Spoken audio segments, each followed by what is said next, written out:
IBC, que é o Índice de Atividade Econômica, foi divulgado para o mês de maio e ele veio bem aquém do que o mercado estava esperando. E é sobre isso que eu quero falar hoje, quero explicar para vocês o que é esse IBC, como ele impacta a nossa economia e como, inclusive, ele pode ser utilizado para a gente tentar prever aí o nosso PIB e até mesmo tentar entender como tudo isso pode impactar na nossa taxa Selic, que quer queira ou não, também impacta nos nossos investimentos. Então me acompanhe até o final do vídeo, já deixem um like de vocês, se inscreva aqui no canal do Trading Map caso vocês sejam novos por aqui e também dê uma olhadinha no link aqui embaixo que eu vou deixar do nosso canal do Telegram para você ficar por dentro de todas as notícias, de tudo que acontece no nosso mercado em tempo real, beleza?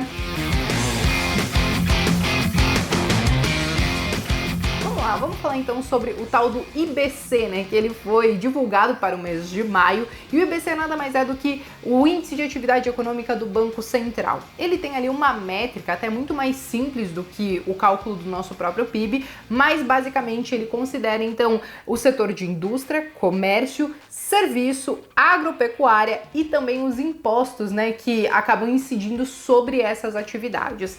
E basicamente, por considerar todos esses setores, ele é muito utilizado como uma prévia do PIB. A gente consegue ter um termômetro para saber se nós vamos crescer, quanto nós vamos crescer, se nós podemos esperar uma atividade mais fraca para o próximo semestre e por aí vai.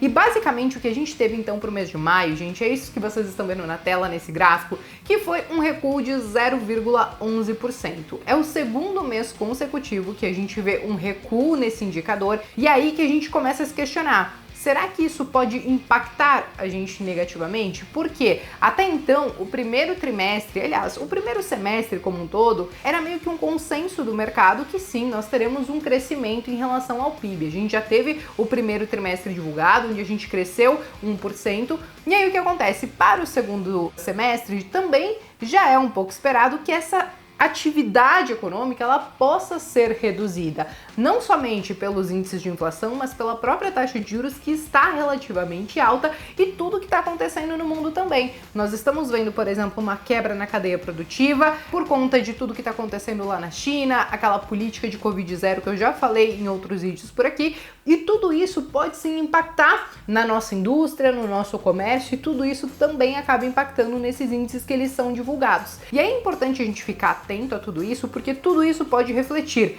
lá no PIB, na frente, na nossa taxa de juros, né? A partir do momento que o Copom fizer a reunião, ele leva em consideração todos esses dados e até mesmo na nossa inflação. Então, considerando essa atividade econômica que ela foi divulgada, se ela persistir por mais tempo nesse campo negativo, isso é preocupante porque as previsões para o PIB podem ser revisadas para baixo. Até então, dado o momento que muito provavelmente nós veremos nos próximos meses a nossa inflação reduzir um pouquinho, não tô falando muito, mas um pouquinho, muitos já estimam sim que o PIB ele pode crescer um pouco mais. Por quê?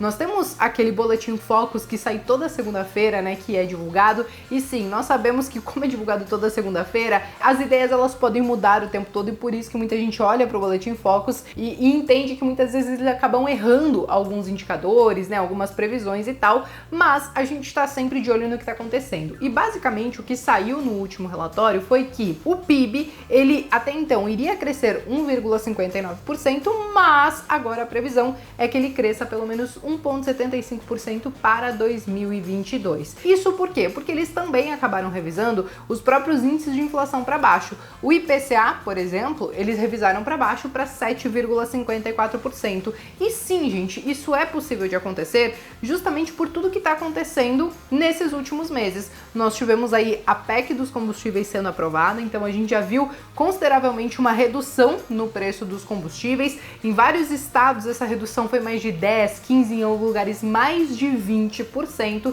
Então tudo isso, como está dentro da cesta de produtos do IPCA, pode fazer com que no curto prazo, e aqui eu tô falando de curto prazo, tá, gente? Julho, agosto, por exemplo, a gente realmente veja um recuo nesses índices de inflação e tudo isso sim pode dar aí uma certa folga, vamos dizer assim, para o nosso crescimento aqui no país. Só que é muito importante a gente entender também tudo que está acontecendo em paralelo a isso. E a gente tem que ficar atento e monitorar de perto para saber se algumas outras medidas não vão ocasionar em mais inflação lá na frente. Por exemplo, a PEC dos benefícios. A PEC dos benefícios, ela foi aprovada e, consequentemente, as pessoas elas terão seus benefícios aumentados. Então, muitas pessoas que recebiam antes R$ 400 de benefício vão passar a receber 600 e por aí vai. E aí, o que isso pode acabar impactando? Que as pessoas terão mais grana na mão e mais dinheiro no mercado, sem talvez a gente ver a nossa atividade econômica crescendo. Daí a gente volta a ficar de olho no IBC, né?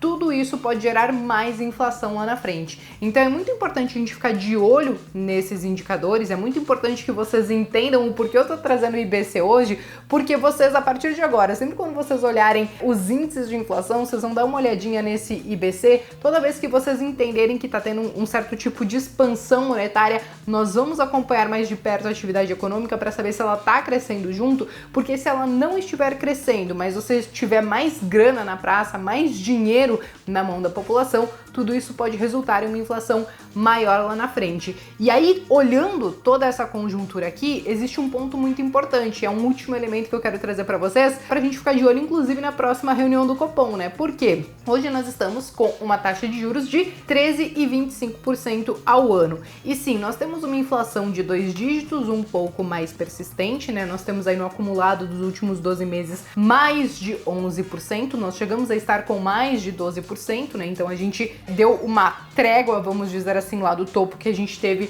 no mês de maio, mas ainda assim a gente tem uma inflação relativamente alta. Pensando somente nisso, o que o Banco Central ele deve continuar fazendo? Subindo as taxas de juros para continuar tentando conter esses índices de inflação, porque ele entende que, olha, esse impacto dos combustíveis, ele realmente vai conseguir desafogar um pouco nesse momento, mas em contrapartida nós teremos mais pessoas com mais dinheiro na mão e aí a gente também já tem que estar pensando lá na frente. E aí o que acontece? Com uma taxa de juros um pouco mais alta, tudo isso pode também impactar na atividade econômica, porque a partir do momento que a gente tem uma taxa de juros mais alta, vamos supor que na próxima reunião vá para 13,75, então para as empresas fazerem investimentos, para as empresas se financiarem, tudo isso fica muito mais caro. E aí tudo isso, mais uma vez, impacta na nossa atividade econômica. A gente pode ver isso, por exemplo, no nosso IBC, vamos acompanhando aí mês após mês, e no final das contas tudo isso pode impactar lá no PIB lá na frente, porque quando a gente tem um dinheiro muito caro, vamos dizer assim, naturalmente a nossa atividade econômica pode acabar caindo. Então, basicamente, gente, o vídeo de hoje foi para trazer para vocês o que está acontecendo, né, com esses nossos indicadores, o que a nossa economia está dizendo através desses indicadores,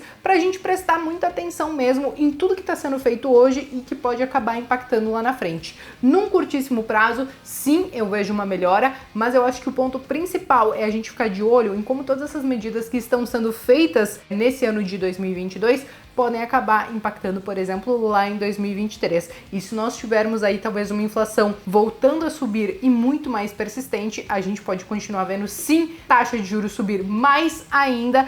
E aí, consequentemente, o que a galera acaba olhando? Poxa, com uma taxa de juros lá nas alturas, para que eu vou ficar correndo risco talvez na bolsa de valores? Sim, talvez você não pense assim, mas tem muita gente, muito investidor, muita gente que está no mercado que pensa assim, e até mesmo por conta disso que muitas vezes a nossa bolsa de valores ela pode ficar nesse lenga-lenga, né, perto de 100 mil pontos, andando de lado por conta de todo esse cenário de indefinição, e talvez se a gente realmente tiver uma situação, né, uma visão um pouco mais clara de que as coisas podem piorar e consequentemente essa taxa de juros continuar subindo, a gente pode ver mais quedas para nossa bolsa de valores, beleza? Bom, pessoal, mas basicamente eu queria realmente trazer esses indicadores para vocês, porque quando vocês forem fazer as análises de vocês e tentar entender o que está acontecendo no nosso Brasilzão, é mais uma coisa para agregar no seu entendimento. Eu espero que vocês tenham gostado, e se você ainda não me contou aqui nos comentários, se você tá mais otimista ou pessimista com a nossa economia, com a nossa bolsa de valores, comenta aqui embaixo que a gente tá sempre atento também, beleza?